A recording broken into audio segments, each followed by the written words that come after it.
So you guys had to move back over to the IPF? Yeah, we were basically done with the whole practice. I think we had 5 minutes left of our script from a Monday's practice, which is about an hour and 25 minutes when you count the stretch and the flex, not counting the walkthroughs. But then the end of the practice, we came back and basically did some situational stuff. Coming from the sideline, different situations that could come up, kickoff after a safety, taking a safety, hands team, onside, just working different personnel substitution, about a 30-play script, which was walkthrough, so we wanted to get that in. The kind of the organization on the sideline, it wasn't the exact picture, but we were able to get it done. Did weather force you to kind of split it between the stadium and IPF? Yeah, but we got most of it. We were 5 minutes left before we went to the situational, which the situational was not going to be anything fast tempo. It was going to be walk and talk. So other than losing a little bit of time, it didn't hurt anything. Can you give me a feel for your wide receivers, your young wideouts, and how they're kind of catching up, developing? Are they ready to go? No, they're not ready to go. Yeah. We got there were 2 more practices this week. We got 4 practices next week to get ready. A lot of walkthroughs, a lot of meeting time. There'll be some mistakes, and then we got to do a good job as coaches figuring out, what guys can do and not put them in a situation if they're not comfortable with it. Because the main thing is they got to be able to play fast.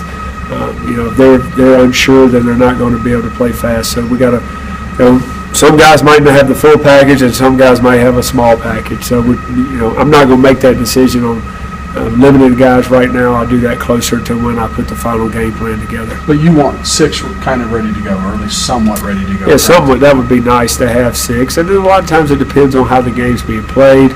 Last year we ran, maybe 90-something snaps. And looking back on that game, I thought we should have subbed some receivers more, maybe been a little bit fresher. That was kind of when we were going really fast.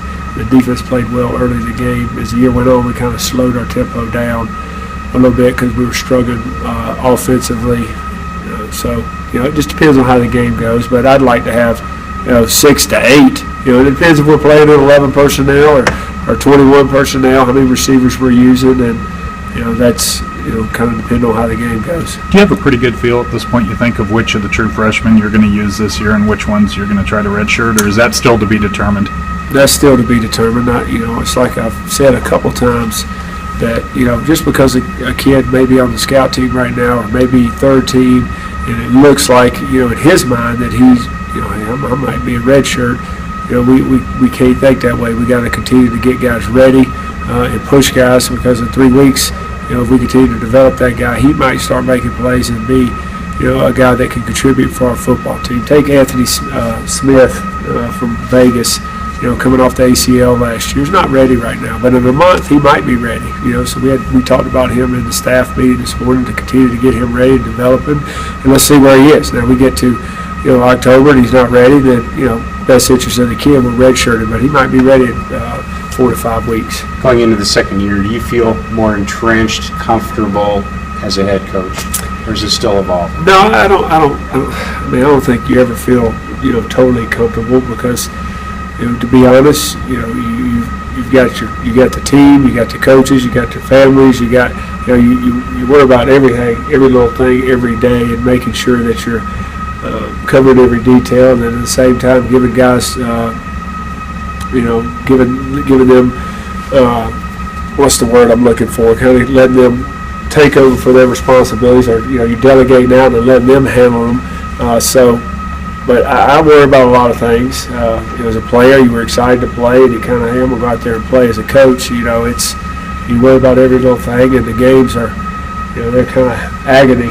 The game part of it. I enjoyed the locker room when we win, but you worry about every little detail, and then making sure you covered everything. And there's a lot of different decisions as a head coach that I've never had to think about before.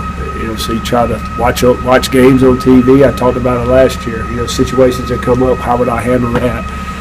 But you live and you learn.